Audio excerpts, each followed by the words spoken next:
Leader అవసరం అనేది ఉన్నది.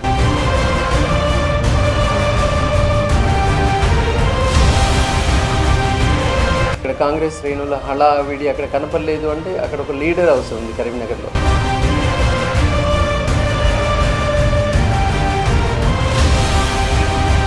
వివిధ పార్టీల సపోర్టర్స్ కూడా ఉన్నారు, ఇది స్పష్టంగా చెప్పాల్సిందే. ఖచ్చితంగా నేను ఈ రిపోర్ట్ అది ఇంటర్నల్గా జరిగేది కాబట్టి ముఖ్యమంత్రి గారికి, తర్వాత మీనాక్షి మేడం గారికి, మహేష్ కుమార్ గౌడ్ గారికి నేను ఒక నివేదికను మాత్రం ఖచ్చితంగా ఎక్కడెక్కడ ఏం జరిగింది, ఎలా ఉంది అనేది ఒక క్లియర్ నివేదిక నేను అక్కడ సమర్పిస్తాను. ముందుగా మీ అందరికీ కూడా తెలిసిందే ఎన్నిక ఫలితం ఏ విధంగా ఉంది అని చెప్పేసి మీ అందరికీ ఆల్రెడీ తెలిసినా కూడా మళ్ళీ ఒకసారి నిన్నటి ఫలితాల గురించి చూసుకున్నట్లయితే ఫస్ట్ ప్రిఫరెన్స్ ఓట్లలో మరి బీజేపీ అభ్యర్థికి 75,675 ఓట్లు రావడం జరిగింది. కాంగ్రెస్ అభ్యర్థి అయిన నాకు 70,565 ఓట్లు రావడం జరిగింది. అంటే ఇందులో 5,110 ఓట్లతో ఫస్ట్ ప్రిఫరెన్స్ ఓట్లతో నేను వెనుకంజలో ఉండి ఉన్నాను. మరి ఆఫ్టర్ ఆల్ ఎలిమినేషన్స్ మనం చూసుకున్నట్లయితే ఫస్ట్ క్యాండిడేట్కి 98,637 ఓట్లు రావడం జరిగింది. మరి కాంగ్రెస్ అభ్యర్థి అయిన నాకు 93,531 ఓట్లు రావడం జరిగింది. అంటే డిఫరెన్స్ 5,106 ఓట్లు. ఇంకా థర్డ్ అభ్యర్థికి 63,972, అంటే సుమారుగా సెకండ్కి థర్డ్కి చూసుకున్నట్లయితే ఒక 30,000 వ్యత్యాసంతో థర్డ్ అభ్యర్థి రావడం జరిగింది. అంటే ఫస్ట్ ప్రిఫరెన్స్తో 5,110, ఆఫ్టర్ ఆల్ ఎలిమినేషన్స్ 5,106. అంటే ఎలిమినేషన్స్లో పెద్దగా అక్కడ అడ్వాంటేజ్ మనం పొందలేకపోయి ఉన్నాము అనేది అక్కడ స్పష్టంగా తెలుస్తుంది.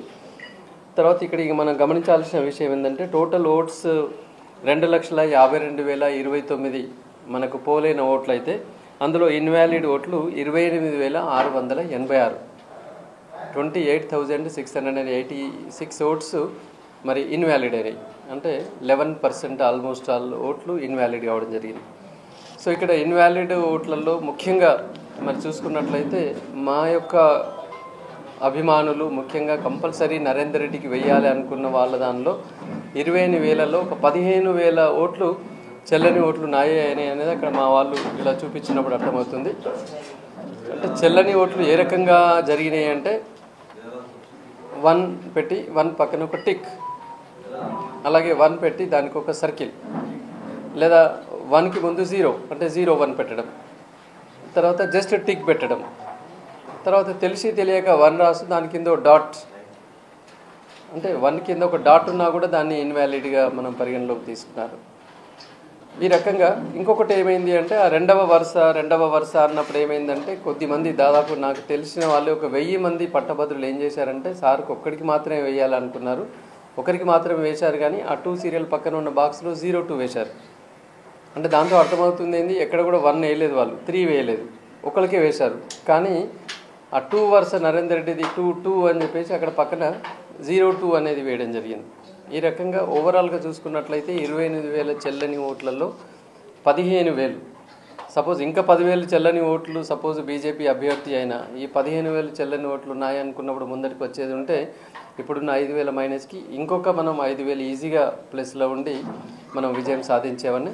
సో ఏది ఏమైనా టెక్నికల్గా ఇది ఓటమిగా కావచ్చు, కానీ నైతికంగా మాత్రం ఖచ్చితంగా ఇది మరి నా విజయంగా, కాంగ్రెస్ పార్టీ విజయంగా నేను భావిస్తున్నాను.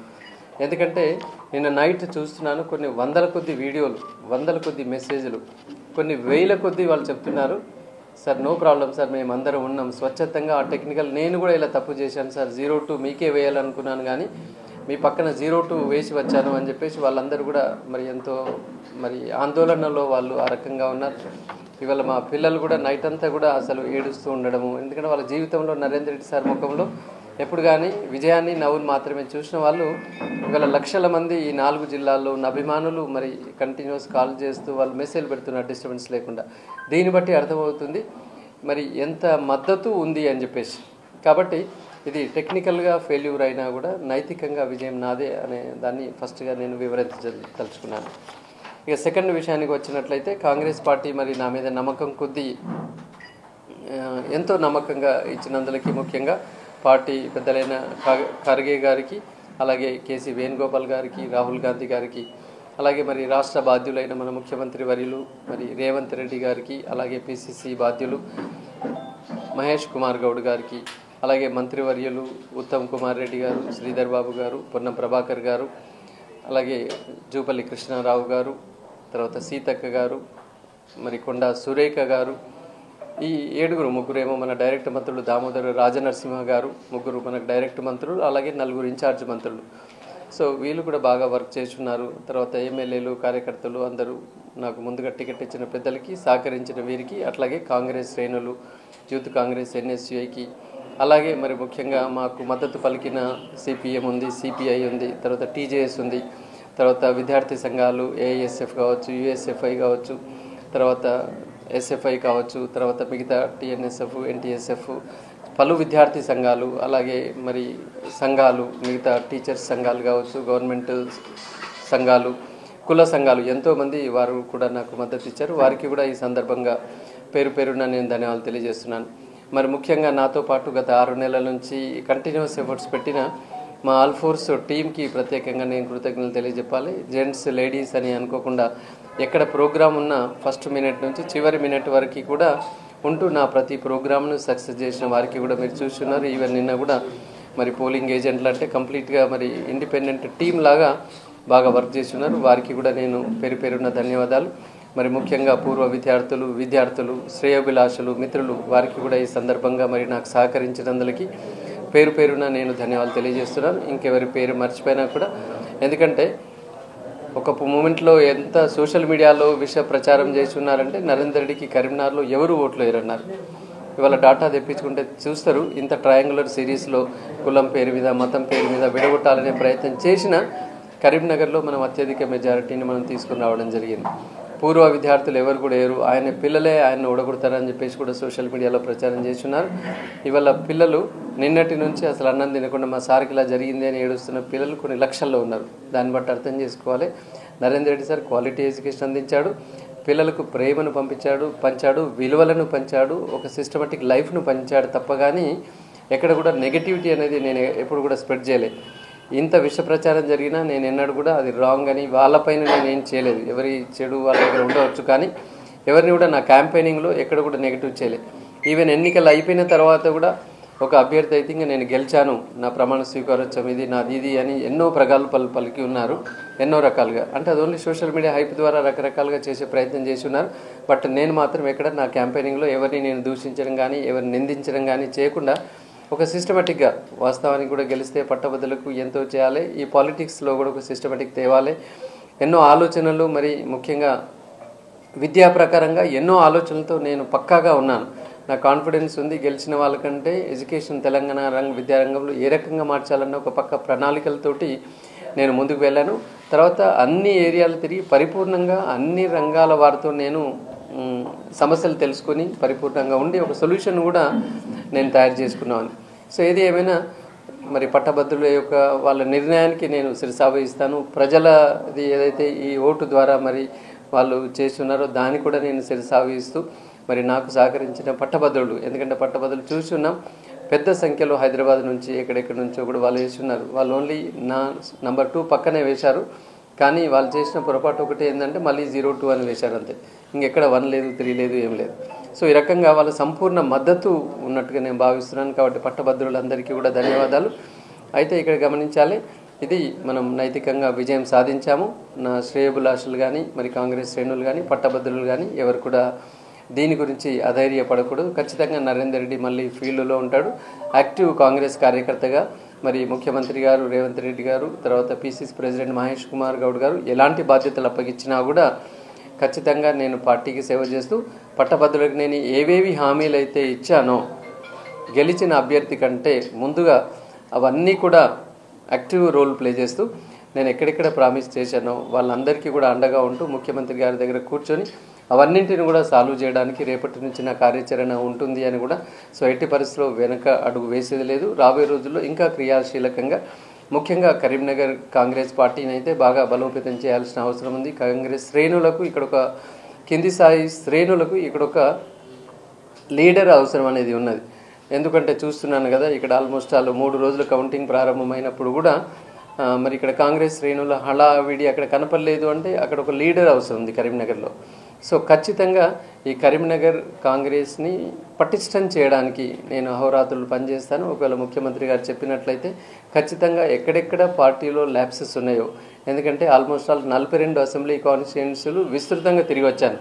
ల్యాప్సెస్ లేవు అనేది అది తప్పు, ల్యాప్సెస్ ఉన్నాయి. కానీ వాటిని సరిదిద్దడానికి నాకు అవకాశం ఇస్తే కనుక తప్పకుండా నేను పార్టీకి ఎల్లవేళలా కృషి చేస్తూ మరి రాబోయే కాంగ్రెస్ పార్టీ తరఫున ఏ ఎన్నికలు ఉన్నా కూడా ఆ కాంగ్రెస్ పార్టీ గెలుపుగా నేను ఖచ్చితంగా పనిచేస్తానని చెప్పేసి ఈ సందర్భంగా మనం ఫైనల్గా మరి ముఖ్యమంత్రి గారికి అలాగే పిసిసి ప్రెసిడెంట్ గారికి వారితో పాటుగా స్పెషల్ థ్యాంక్స్ మాత్రం ఖచ్చితంగా మరి మన మంత్రివర్యులు మంత్రినివాసులు దుద్దిల శ్రీధర్ బాబు గారికి మాత్రం ఖచ్చితంగా నేను స్పెషల్ థ్యాంక్స్ చెప్పాలనుకున్నాను. ఎందుకంటే నిస్వార్థంగా ఈవెన్ పోలింగ్ ఏజెంట్ల డబ్బుల కానుంచి కూడా ₹1 నా దగ్గర తీసుకోకుండా తన సొంత ఖర్చులతోటి మంత్ని ఒకటే కాకుండా మొత్తం ఎంటైర్ పెద్దపల్లి కావచ్చు, రామగుండం కావచ్చు, ఈవెన్ మంచిర్యాల కావచ్చు, కరీంనగర్లో కూడా గల్లీ గల్లీలో మీటింగ్లు పెట్టేసి అన్ని సంఘాల వాళ్ళతో మాట్లాడి అసలు నాకంటే ఎక్కువ కష్టపడి, అంటే ఎంత కష్టపడడంలో ఉద్దేశం ఏంటంటే కాంగ్రెస్ పార్టీ గెలవాలనేది. సార్ యొక్క ఉద్దేశం కూడా ఏంటంటే ఏదో నాకు ఫేవరిజం చేయాలి, నేను గెలిస్తే ఏదో అవుతుంది అని కాదు, కాంగ్రెస్ పార్టీ గెలవాలి అని చాలా కసిగా పనిచేసిన చాలామందిలో పొన్నం ప్రభాకర్ గౌడ్ గారు పనిచేసి ఉన్నారు, అందరూ పనిచేశారు. కానీ ముఖ్యంగా స్పెషల్ థ్యాంక్స్ మాత్రం శ్రీధర్ బాబు గారికి ఖచ్చితంగా చెప్పాలి. అదేవిధంగా అందరూ కూడా కలిసికట్టుగా రేపు రాబోయే ఎన్నికల్లో ప్రతి కాంగ్రెస్ కార్యకర్త కూడా భుజాన వేసుకోవాలి. సో ఖచ్చితంగా నేను ఒకరోజు క్యాంపెయినింగ్ చేస్తే ₹1 నేను ఎందుకు ఖర్చు పెట్టాలి అనుకున్నప్పుడు ఏ పార్టీ అయినా పర్లేదు, విజయం సాధించలేదు. కాబట్టి రాబోయే ఎన్నికలు ఏదైనా కూడా ప్రజా జీవితంలో నేను అడుగుపెట్టాను అనుకున్న ప్రతి కార్యకర్త కూడా గుర్తుపెట్టుకోవాలి. ఖచ్చితంగా ఎన్నికల్లో గెలిపించడానికి మనం పనిచేయాలి తప్ప కానీ నేను కాలు తీసి బయటికి పెట్టాలంటే నా ₹1 ఖర్చు ఎవరు ఇవ్వాలి అని ఆలోచించినప్పుడు ఏ పార్టీ కూడా ఏం చేయలేదు. కాబట్టి ఖచ్చితంగా కాంగ్రెస్ పార్టీ కరీంనగర్లో ప్రక్షాళన దిశగా ముఖ్యమంత్రి గారు పిసిసి ప్రెసిడెంట్ గారు ఆదేశాలు ఇస్తే కరీంనగర్ను ఖచ్చితంగా ప్రక్షాళన చేస్తూ దీన్ని పటిష్టం చేయడానికి ఖచ్చితంగా నేను ఉంటానని చెప్పేసి సందర్భంగా కూడా కోరుతున్నాను. మరి ముఖ్యంగా ఇవాళ చూసుకున్నట్లయితే స్టాఫ్ గురించి అద్భుతంగా మరి ఏ రకంగా వాళ్ళు చేస్తున్నారు మీకు తెలుసు. ఆల్ఫోర్స్ టీం అందరూ కూడా చాలా అద్భుతంగా కృషి చేస్తున్న వారికి ధన్యవాదాలు. అట్లాగే మా స్టూడెంట్స్ కూడా వాస్తవానికి వాళ్ళ తల్లిదండ్రులు ఎన్నికల డే నాడు అందరినీ కూడా మేల్కొల్పారు. మీరు ఎక్కడున్నా పర్లేదు మరి నరేంద్ర రెడ్డి సార్కి ఓటు వేయాలని చెప్పేసి చెప్పిన మా ప్రతి స్టూడెంట్కి కూడా ఈ సందర్భంగా నేను ధన్యవాదాలు తెలియజేస్తున్నాను. అలాగే పేరెంట్స్ కూడా గ్రాటిట్యూడ్గా ఎస్ మా పిల్లలు అద్భుతంగా మీ చేతుల్లో పెరిగారు, మంచి మంచి హోదాల్లో ఉన్నారు. చాలా విషయ ప్రచారం జరిగినా ఒక్కళ్ళు కూడా మా పేరెంట్ ఎవరు కూడా నరేంద్ర రెడ్డి సార్ దగ్గర క్వాలిటీ ఎడ్యుకేషన్ లేదు అని ఎక్కడ కూడా అనలేదు. ఆ విషయాన్ని మనం గమనించాలి. అంటే క్వాలిటీ ఎడ్యుకేషన్ మనం అందిస్తున్నాం. సో ఆ పేరెంట్స్ అందరూ కూడా మరి గురు దక్షిణగా వాళ్ళందరూ కూడా లైన్లో వచ్చేసి ఎంతమంది ఓట్లు వేశారు. ఇవాళ మనం ఓవరాల్గా ఫస్ట్ ప్రియారిటీలోనే 75,000 ఓట్లు సాధించాము అంటే ఇది ఖచ్చితంగా మరి ఎంతోమంది మనను కోరుకున్నారు అనేది ఇక్కడ స్పష్టంగా మనకు అర్థమవుతూనే ఉన్నది. కాబట్టి ఈ సందర్భంగా మా స్టూడెంట్స్కి, పేరెంట్స్కి, ఆల్ఫోర్ స్టాఫ్కి, అట్లాగే పట్టభద్రులు కూడా ఎందుకంటే ఒక నమ్మకంతో వారు మరి ఉన్నారు, వారికి కూడా ఖచ్చితంగా నేను ధన్యవాదాలు తెలియజేస్తున్నాను. ఖచ్చితంగా ఈ రోజు నుంచి సంపూర్ణ కాంగ్రెస్ వాదిగా ఉంటాను అని చెప్పేసి ఏదైతే మరి నేను క్యాంపెయినింగ్లో పట్టభద్రులకు హామీలు ఇచ్చానో ఖచ్చితంగా ముఖ్యమంత్రి గారితో చర్చించి అవన్నీ హామీలు నెరవేరే విధంగా మరి ఏమీ ఎక్స్పెక్ట్ చేయకుండా ఓకే ఏదో చేస్తుంది పార్టీ అన్న ఆలోచన కాకుండా పట్టభద్రులకు ఇచ్చిన హామీలను మరి గెలిచినా ఓటినా వారికి అండగా ఉండాల్సిన బాధ్యత నా పైన ఉంది. అదేవిధంగా ఆ బాధ్యతలు నిర్వహిస్తూ ఖచ్చితంగా వాటన్నింటికి కూడా సమస్యల దృష్ట్యా నేను తప్పకుండా ప్రయత్నం చేస్తానని చెప్పేసి కూడా హామీ ఇస్తున్నాను. మరి ముఖ్యంగా మంత్రివర్యులు కూడా చాలా అంటే చాలా వర్క్ చేస్తున్నారు. అలాగే ముఖ్యమంత్రి గారు కూడా ఎంతో బిజీ ఉన్నా కూడా మరి అన్న మీరు కరీంనగర్లో కాలు పెట్టాలి, కరీంనగర్ ఎదురు చూస్తుంది అనగానే వెంటనే స్పందించేసి నేను వస్తాను అని చెప్పేసి వారు బిజీ షెడ్యూల్లో కూడా మరి 3 మీటింగ్లు ఏర్పాటు చేయడం అనేది నిజానికి వారికి కూడా నేను మనస్ఫూర్తిగా ధన్యవాదాలు తెలియజేస్తున్నాను. అలాగే పిసిసి ప్రెసిడెంట్ మహేష్ కుమార్ గౌడ్ గారు కూడా మొదటి నుంచి కూడా ఖచ్చితంగా మరి నరేందర్ రెడ్డి గెలుస్తాడు అన్న ఒక ఆలోచనగా నాకు సంపూర్ణ మద్దతు ప్రకటించిన వారికి ధన్యవాదాలు. అలాగే పొన్నం ప్రభాకర్ గారు కూడా హుస్నాబాద్లో ఆల్మోస్ట్ ఆల్ మంచి లీడ్ తీసుకొని వచ్చి ఉన్నారు, వారికి కూడా ధన్యవాదాలు. అంతేకాకుండా ముఖ్యంగా నా స్పెషల్ థ్యాంక్స్ మరి శ్రీధర్ బాబు గారితో పాటుగా ఉత్తమ్ కుమార్ రెడ్డి గారు ఒక జెంటిల్మెన్, చాలా అద్భుతంగా వర్క్ చేసి ఉన్నారు, అందరినీ గైడ్ చేసి ఉన్నారు. ఇవాళ దామోదర్ రాజనరసింహ గారు ఆందోళనలో మాకు ఎక్కువ మెజారిటీ వచ్చింది. అంటే ఆల్మోస్ట్ అలా అది సంగారెడ్డికి దగ్గరలో ఉన్న ఆందోళనలో హయ్యెస్ట్ లీడ్ కాంగ్రెస్ పార్టీకి వచ్చింది. అంటే దాన్ని బట్టి తెలుస్తుంది అక్కడ మరి ఆ మంత్రివర్యులు దామోదర్ రాజనరసింహ గారి అడ్మినిస్ట్రేషన్ ఎలా ఉంది అనేది తెలుస్తున్నది. అలాగే సీనియర్లు కురువృద్ధులు ఒక మూమెంట్లో అనుకున్నాను ఇంత సీనియర్లు ఉన్నారు ఎలా వర్క్ జరుగుద్ది అని చెప్పేసి. బట్ నా అబ్జర్వేషన్లో అయితే మరి పోచారం శ్రీనివాసరెడ్డి గారు, తర్వాత అలాగే సుదర్శన్ రెడ్డి గారు, ఇక్కడ మంచిర్యాలలో ప్రేమ్ సాగర్ రావు గారు, విజయ రమణారావు గారు, గోదావరికని ఎమ్మెల్యే చాలా అద్భుతంగా ఒక పక్క ప్రణాళికతోటి నిజానికి విగరస్ ఎఫర్ట్స్ అంటే వాళ్ళ ప్లానింగ్ చూస్తూ ఉంటే ఆ వయసులో కూడా పోచారం శ్రీనివాసరెడ్డి గారు కావచ్చు, సుదర్శన్ రెడ్డి గారు కావచ్చు, రియల్లీ ఇది ఎక్స్ట్రాడినరీ. అటువంటి లీడర్షిప్ యాక్చువల్లీ ఇక్కడ కరీంనగర్ టౌన్లో కొంచెం కొరబడింది అని చూస్తున్నాను. ఇక్కడ ఒక లీడర్ అవసరం పడింది కాబట్టి ముఖ్యమంత్రి గారు ఆదేశిస్తే ఖచ్చితంగా రాబోయే రోజుల్లో ద బెస్ట్ రిజల్ట్ ఇక్కడ మనం తీసుకొని రావడానికి ఒక అవకాశాలు ఉంటాయి. కొంచెం మైనస్ జరిగింది అంటే యాక్చువల్లీ మెదక్ జిల్లాలో కొంచెం మాకు మైనస్ చోట్ల అక్కడ జరిగి ఉన్నాయి. దానికి నేను కూడా బాధపడుతున్నాను. ఆ మెదక్ కొంచెం కవర్ చేసి ఉంటే కనుక ఈ చెల్లని ఓట్లు అనేది సమస్య లేకుండా కూడా చాలా అద్భుతంగా ఇవాళ హుస్నాబాద్ కావచ్చు, హుజరాబాద్ కావచ్చు, తర్వాత పెద్దపల్లి కావచ్చు, ఇవన్నింటిలో కూడా మనం అద్భుతమైన లీడ్లో ఉన్నాం. ఒకటే మాకు దగ్గర అనుకున్న లీడ్ మిస్ అయింది ఎక్కడంటే Choppadandi constituency, Vemulawada constituency, Sircilla constituency. ఈ మూడు చొప్పదండి, వేములవాడ, సిరిసిల్ల అనేది అక్కడ కొంచెం మనకు నష్టం తీసుకొచ్చి పెట్టి ఉన్నది. ఖచ్చితంగా అక్కడ మరి మా పార్టీ కార్యకర్తలు అందరూ ఈజీ ఉన్నా దాన్ని ఖచ్చితంగా ఒక సమీక్ష చేస్తూ రాబోయే రోజుల్లో అది లేకుండా కూడా చేస్తానని చెప్పేసి కోరుకోవచ్చు. పెద్దలు జీవన్ రెడ్డి గారు, ఎమ్మెల్సీ గారు చాలా సీనియర్ మోస్ట్ అయిన ఎన్ని నంబర్ ఆఫ్ మీటింగ్స్ కండక్ట్ చేసి ఉన్నారు. ఆయన నిజానికి ప్రతి కాంగ్రెస్ లీడర్ ఆయన ఆదర్శంగా తీసుకోవాలి. నిస్వార్థంగా అసలు ఆయన జేబులకు వెళ్ళి మీటింగ్లకు ఖర్చు పెట్టేసుకొని ఎన్నో మీటింగ్లు ఆ వయసులో ఆయన ఎప్పుడు కూడా మరి నరేందర్ రెడ్డి పోటీదారుడని ఇంకేదో ప్రజలు అనుకుంటున్నట్టు చేయలేదు. జీవన్ రెడ్డి గారు చాలా అద్భుతంగా ప్రతి గల్లీలలో మీటింగ్లు పెట్టి అక్కడ చేసి ఉన్నారు. అఫ్కోర్స్ జగిత్యాల టౌన్లో కొంచెం కాంగ్రెస్ ఓట్స్ వెనుకబడ్డా జగిత్యాల రూరల్లో చాలా అద్భుతంగా మరి ముందుకు రావడం జరిగింది. అలాగే మరి ముఖ్యంగా మనకి ఇక్కడ ఆర్మూర్లో కూడా మాకు మంచి మెజారిటీ అక్కడ రావడం జరిగింది. వారికి కూడా ధన్యవాదాలు. అలాగే నిజామాబాద్ జిల్లాలో మదన్ మోహన్ గారు ద రియల్ పొలిటీషియన్ లాగా చాలా అద్భుతంగా పనిచేసి ఉన్నారు. మంచి లీడ్ కూడా అక్కడ తీసుకుని వచ్చి ఉన్నారు. ఈ సందర్భంగా మదన్ మోహన్ గారికి కూడా నేను హృదయపూర్వక ధన్యవాదాలు తెలియజేస్తున్నాను. వరంగల్, హనుమకొండలో ఉన్న 2 మండలాలు కొత్త అయినా కూడా తక్కువ ఓట్లు ఉన్నా కూడా అక్కడ మా ఆల్ఫోర్ శ్రేణులు బాగా పనిచేసి ఉన్నారు. ఆ రెండిట్లో కూడా హయ్యెస్ట్ లీడ్ను మనం తీసుకొని వచ్చున్నాం. సో వారికి కూడా ఈ సందర్భంగా మరి నేను ధన్యవాదాలు తెలియజేస్తున్నాను. సో ఈ సందర్భంగా ఆల్మోస్ట్ ఆల్ కొన్ని చోట్ల ఎక్కడైతే బీజేపీ ఎమ్మెల్యేలు స్థానికంగా ఉండి ఉన్నారో అక్కడ కొంచెం వెనుకబడింది. సో ఏది ఏమైనా ఈ చెల్లని ఓట్లే ముఖ్య కారణం నేను భావిస్తున్నాను. ఎందుకంటే 28,000 ఓట్లలో ఒక 15,000 నాకు తెలుసు కొద్దిగా, ఎందుకంటే మా పోలింగ్ ఏజెంట్లకు షీట్ చూపిస్తే అక్కడ అర్థమైపోయింది. అంటే వాళ్ళకి ఖచ్చితంగా నాకు ఓటు వేయాలని ఉంది కానీ 1 రాయడము, టిక్ పెట్టడము. ఈ సందర్భంగా దయచేసి ఎలక్షన్ కమిషన్ గారు కూడా నేను విజ్ఞప్తి చేస్తున్నాను, రాబోయే రోజుల్లో దీనికి ఇంకా క్యాంపెయినింగ్ విస్తృతంగా జరగవలసి ఉండే. అంటే అఫ్కోర్స్ దానిలో క్యాండిడేట్స్ మేము కూడా చేయలేదు అని నాకు కూడా అనపడుతుంది. అంటే ఎంతసేపు వీళ్ళను మనం ఏ రకంగా క్యాంపెయినింగ్ చేయాలనుకున్నాం తప్ప కానీ పట్టభద్రులకు అన్నీ తెలుస్తే అన్న ఆలోచనలో ఉన్నాం. కానీ ఎలాంటి నొటేషన్ వాడకూడదు, ఏం వాడాలే చెప్పాం కానీ ఇది వాడితే ఇన్వాలిడ్ అవుతుంది అన్న విస్తృత ప్రచారాన్ని మనము అసలు ప్రజల్లోకి తీసుకెళ్ళలేకపోయాం.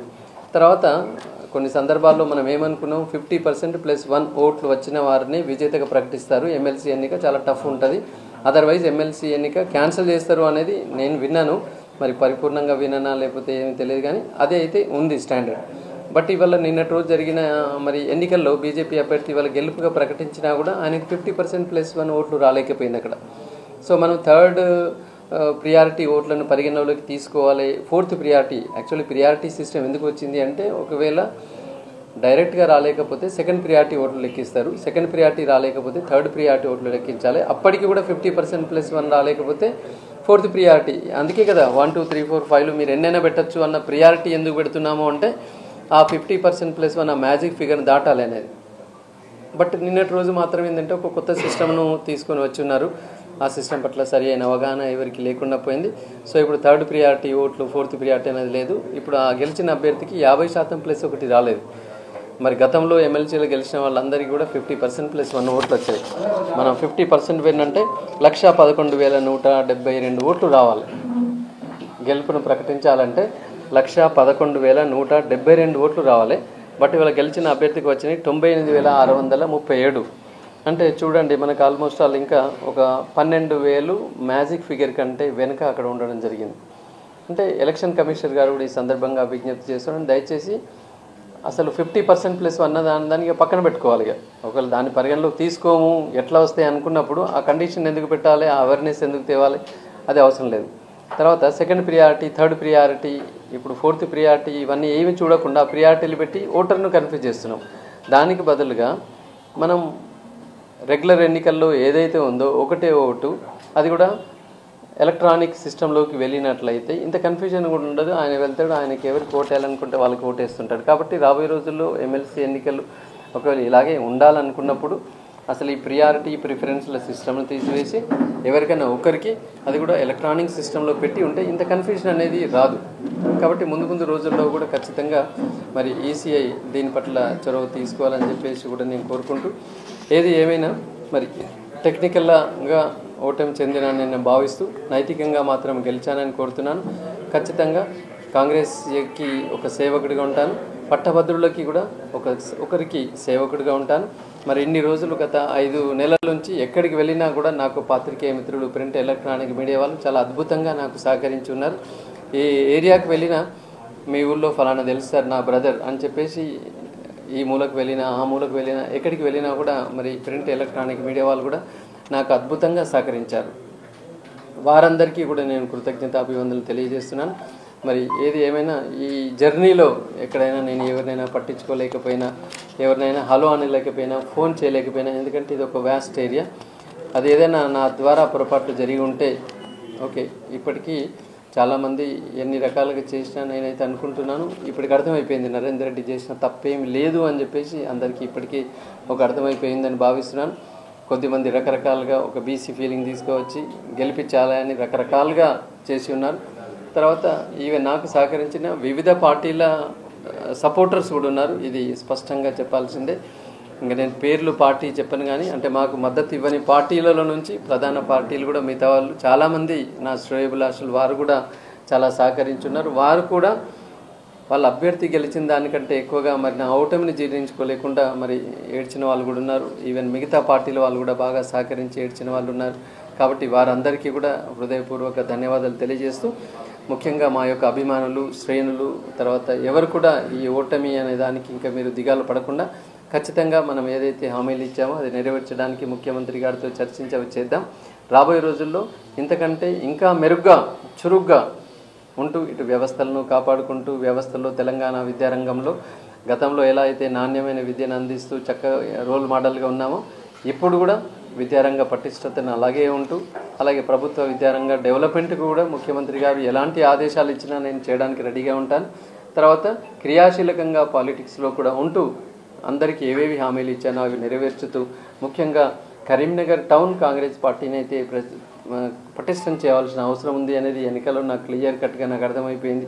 కాబట్టి పిసిసి ప్రెసిడెంట్ గారు కానివ్వండి, ముఖ్యమంత్రి గారు కానివ్వండి ఆదేశిస్తే కరీంనగర్ టౌన్ కాంగ్రెస్ని ఖచ్చితంగా నేను ప్రక్షాళన చేస్తూ, ఇక్కడ ఒక లీడర్షిప్ అవసరం ఉంది, దాన్ని చేయాల్సిన అవసరం కూడా ఎంత ఉంది, రాబోయే రోజుల్లో చేస్తానని చెప్పేసి కోరుకుంటూ, మరి మరొకసారి కాంగ్రెస్ పార్టీ నాకు ఈ చక్కటి అవకాశం ఇచ్చినందుకు కాంగ్రెస్ మరి ఢిల్లీ పెద్దలకి, రాష్ట్ర పెద్దలకి, అలాగే మరి ఈ నా గెలుపుకు సహకరించిన మా యొక్క శ్రేయోభిలాషులు, అల్ఫోర్స్ టీం, తర్వాత కాంగ్రెస్ శ్రేణులు అందరికీ కూడా పేరు పేరున ధన్యవాదాలు తెలియజేస్తూ, నాకు సహకరించిన ప్రింట్ ఎలక్ట్రానిక్ మీడియా మిత్రులకు కూడా ధన్యవాదాలు తెలియజేస్తున్నాను.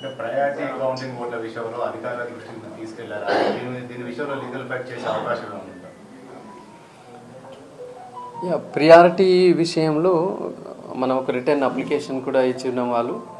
సో ఆ సందర్భంలో మరి ఈసీఐకి వాళ్ళు కూడా సేమ్ దాన్ని మెయిల్ చేశారు. తర్వాత పర్సనల్గా కూడా డిస్కస్ చేసి ఉన్నారు. చేస్తే ఏమున్నారు అంటే, ఆయనకి 50% +1 ఓట్లు రావాలంటే నరేందర్ రెడ్డి ఓట్లు తీసి ఆయనకి ఇస్తే 50% 1 వస్తాయి అంటారు. ఫస్ట్ సెకండ్లో సెకండ్ ఓట్లు ఫస్ట్కి ఎక్కడ వేయడానికి ఉండదు. అంటే ఎలిమినేషన్లో సెకండ్ ఎలిమినేషన్ అది జరగదు, థర్డ్ వరకే ఎలిమినేషన్ జరగాలి. సో వాళ్ళు చెప్తున్న సిద్ధాంతం ఏముందంటే, సెకండ్ ఆయన్ని కూడా ఎలిమినేట్ చేస్తే ఆయనకు వస్తాయి కదా 50% +1 అంటాడు. సెకండ్ని ఎలిమినేట్ చేయడం అనేది ఎక్కడ కూడా మన గతంలో కూడా వినలేదు. కాబట్టి ఇంకా దానిపైన ఇంకా నేను ఎందుకంటే అలాంటిది ఓకే ఇప్పుడు వాళ్ళకు సిస్టమ్ ఏర్పరచుకున్నారు, మరి ఈసారి చేశారా ఎవరి గురించి అందరి కొరకు కామన్ అయి ఉండొచ్చు, మధ్యలో నా గురించే వాళ్ళు ఏదో చేశారని నేనేం భావించట్లేదు. కాబట్టి న్యాయప్రకారమైన పోరాటం కానివ్వండి, దీని పట్ల ఎవరిని నిందించడం కానివ్వండి ఎలాంటిది ఏమీ లేదు. కాకపోతే 42 అసెంబ్లీ కాన్స్టిట్యుయెన్సీలో కాంగ్రెస్ పార్టీ శ్రేణుల గురించి మాత్రం నేను చాలా విస్తృతంగా ఒక ఐడియా ఉంది. ముఖ్యమంత్రి గారికి ఖచ్చితంగా నేను వారికి ఇన్ఫర్మేషన్ ఒక లెటర్ ద్వారా ఎక్కడెక్కడ మనం ఇంకా డెవలప్ చేసుకోవాలి, అట్లా పిసిసి ప్రెసిడెంట్ గారికి కావచ్చు, తర్వాత ఇప్పుడు కొత్తగా వచ్చిన తెలంగాణ రాష్ట్ర ఇన్ఛార్జ్ మీనాక్షి మేడం గారికి కూడా పర్సనల్గా ఎవరిది వాళ్ళకి కాంగ్రెస్ పార్టీ శ్రేణుల పరిస్థితి ఏంటి, ఇక్కడ లీడర్షిప్ పరిస్థితి ఏంటి, ఇక్కడ ఎవరు ఏ రకంగా ఉన్నారు, ఏం చేస్తే రాబోయే లోకల్ బాడీ ఎన్నికల్లో కాంగ్రెస్ పార్టీ గెలుపు దిశగా వెళ్ళగలదు అనేది ఒక కంప్లీట్ ఒక పక్క రిపోర్ట్ మాత్రం నేను క్షుణ్ణంగా ఇవ్వగలను. ఎందుకంటే ఇదే రకమైన దానితోటి రాబోయే రోజుల్లో ఏ ఎన్నికలకు వెళ్ళినా కూడా మనం ఆశించిన రీతిలో రిజల్ట్ రాలేదు. ముందైతే దాన్ని సరిదిద్దుకోవాల్సిన అవసరం ఎంతైనా ఉంది. ఒక రిపోర్ట్ ఇండివిజువల్గా మాత్రం నేను ఇస్తాను. ఏది ఏమైనా చాలామంది ఎమ్మెల్యేలు నిస్వార్థంగా పనిచేస్తున్నారు, అది వాస్తవం, దానిలో డౌట్ లేనే లేదు. ఈ సందర్భంగా మరి నాకు సహకరించిన ప్రతి ఎమ్మెల్యేకి, తర్వాత ప్రతి ఇన్ఛార్జ్ కూడా ఒక్కొక్క కాన్స్టిట్యుయెన్సీకి ఒక ఇన్ఛార్జ్ను కూడా ఇవ్వడం జరిగింది, వారికి కూడా నేను ధన్యవాదాలు తెలియజేస్తున్నాను.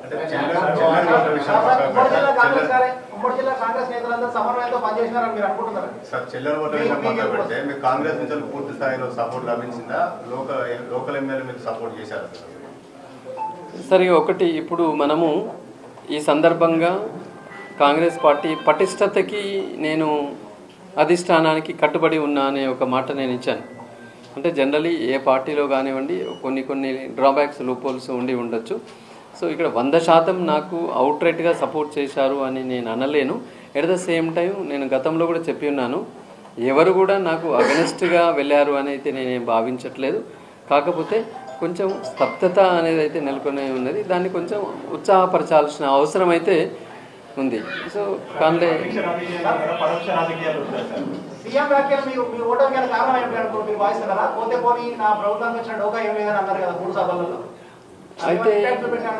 నో జనరల్లీ ఏంటంటే అదొక ఫ్లోలో వచ్చింది తప్ప కానీ దాని పట్ల ఎవరు, ఎందుకంటే అందరికీ కూడా తెలిసిందే సీఎం ఎంత అద్భుతంగా మరి ఈ నిరుద్యోగుల పట్ల కానీ ఉద్యోగుల పట్ల కానీ చాలా చక్కగా, నేను అందుకే చెప్పాను కాంగ్రెస్ పార్టీ పట్ల వ్యతిరేకత లేదు, ఎప్పుడు కానీ ఎమ్మెల్సీ ఎన్నికల్లో వ్యతిరేకత ఉండేదే.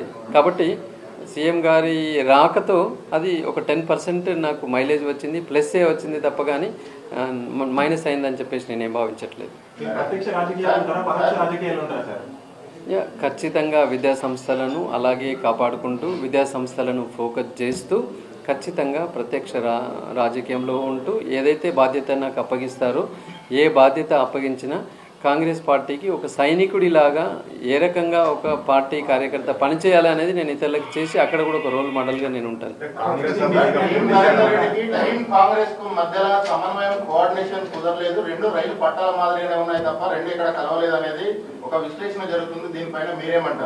అంటే దీనికి యాక్చువల్లీ ఏంటంటే మాకున్న సమయం చాలా తక్కువ, ఇక్కడ వ్యవధి అంత పూర్తిగా, ఎందుకంటే ఇంత వైడ్ ఏరియా కదా, ఏదో ఒక పార్లమెంటు పరిధి అనుకున్నప్పుడు అది వేరు, సుమారుగా 6 పార్లమెంటు పరిధిలో ఉన్నప్పుడు అందరినీ కలుసుకుంటూ వెళ్ళాలి అనేటప్పుడు అది ఎట్లయినా సాధ్యపడలేదు. నాకు కూడా నేను అందరినీ కలవలేకపోయినాను, కానీ అందరూ కూడా వర్క్ చేసి ఉన్నారని అయితే నేను భావిస్తున్నాను. కాకపోతే ఏంటంటే చాలా రోజుల తర్వాత ఒక ఎన్నిక వచ్చింది వాళ్ళకి, కాబట్టి ఆ వితిన్ 10 days గ్యాప్లో నేను ఇంకా అందరినీ యాక్టివేట్ నేనే చేయలేకపోయి ఉండొచ్చు తప్ప కానీ నాకు తెలిసి అన్ని చోట్ల అందరూ బాగా వర్క్ చేసి ఉన్నారు. ఏది ఉన్నా కూడా అది కాంగ్రెస్ పార్టీ అంతర్గతంగా, ఎందుకంటే నేను ఒక కాంగ్రెస్ పార్టీ సభ్యుడిగా ఇది అంతర్గతంగా ఏమి అనేది చర్చించుకోవాల్సిన ఒక అంశం ఉంది. దాన్ని ఏదైనా ఉంటే ఖచ్చితంగా సరిదిద్దుకొని రాబోయే రోజుల్లో కలిసికట్టుగా పనిచేయడానికి అయితే ఒక ఆవశ్యకతనైతే ఉంది అని భావిస్తున్నాను. కాంగ్రెస్ అభ్యర్థిగా మీరు పోటీ చేయడం అనేది మీకు లాభించింది అనుకుంటున్నారా? చాలా తక్కువ ఓట్లు వచ్చిన కాన్స్టిట్యూన్సీలో అక్కడ ఎమ్మెల్యే సపోర్ట్ ఉందనుకుంటున్నారా లేదనుకుంటున్నారా?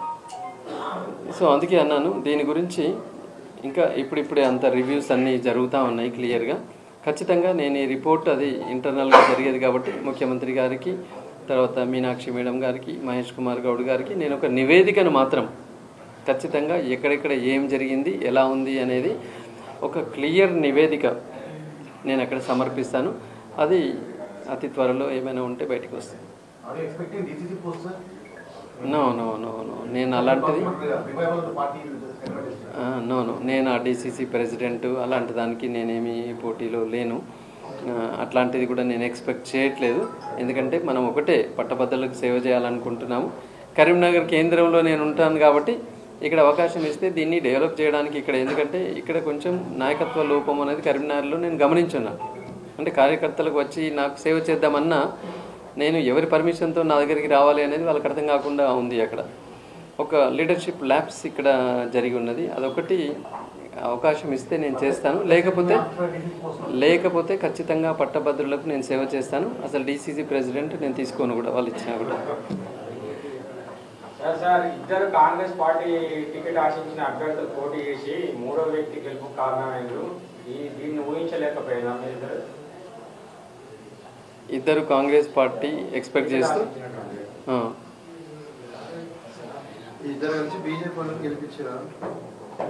జనరల్లీ కాంగ్రెస్ వాళ్ళు ఎప్పుడు కూడా బీజేపీని గెలిపించడానికి ప్రయత్నం చేయరు. కాంగ్రెస్ వాళ్ళు మీరు అన్నట్టుగా కాంగ్రెస్ టికెట్ ఆశించిన ఇంకొక ఆయనకు సపోర్ట్ చేసిండా అని మీరు అడిగితే నేను ఏమైనా ఆన్సర్ చెప్తానేమో. కానీ కాంగ్రెస్ పార్టీ ఎప్పుడు బీజేపీకి ఎందుకు సపోర్ట్ చేశాను? కాంగ్రెస్ పార్టీ ఎప్పుడు కూడా బీజేపీకి ఎట్టి పరిస్థితుల్లో సపోర్ట్ చేయదు. అది రెండు ఉత్తర దక్షిణ ధృవాలు. ఇంకా నిజం చెప్పాలంటే కింది శ్రేణులు అటువైపు నుంచి నాకు సహకరించి ఉండొచ్చు తప్ప కానీ ఈ శ్రేణులు కాంగ్రెస్కి సపోర్ట్ చేసి ఉండరు. ఎందుకంటే బీజేపీ బలపడితే వచ్చేది ఇక్కడ లాభం ఏమి ఉండదు కదా, కాంగ్రెస్కి నష్టమే కదా. కాబట్టి కాంగ్రెస్ శ్రేణులు ఎవరు కూడా బీజేపీ గెలుపుకు సహకరించిందని చెప్పేసి నేనేమనుకోవట్లేదు. ఇండిపెండెంట్కు సహకరించిన ఆల్మోస్ట్ వాళ్ళు